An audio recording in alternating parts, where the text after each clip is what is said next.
God creates the heavens and the earth in 6 days.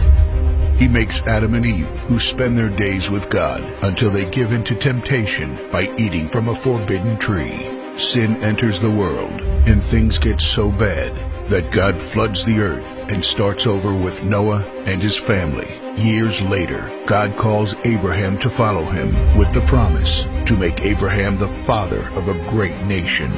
Abraham obeys, and God gives him a son, Isaac. Isaac's son Jacob has 12 sons. Joseph, Jacob's favorite, becomes second in command of Egypt.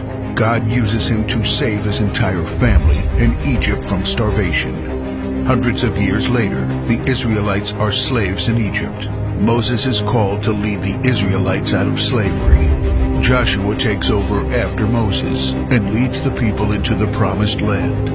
After Joshua, God raises up judges, temporary military leaders like Deborah, Gideon, and Samson, who protect and fight for God's people. The people tire of this leadership, and they call for a king. God gives Israel King Saul, King David, and then King Solomon. But it's all downhill from here. The people rebel. The kingdom of Israel is divided, and everyone turns their back on God.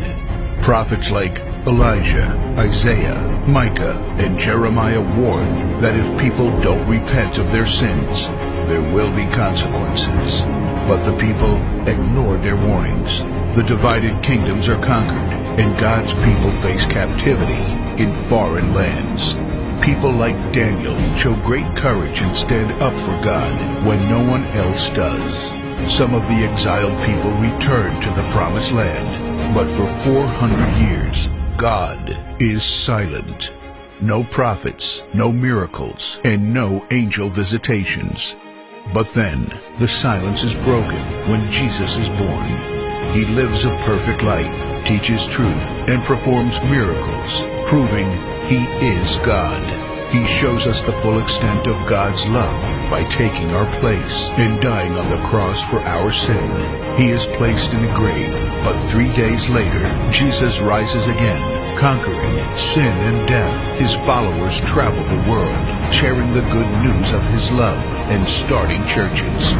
We now are part of this story, and we have the chance to change the world and share His love, because one day He will crack open the sky and He will return. It's the greatest story ever told.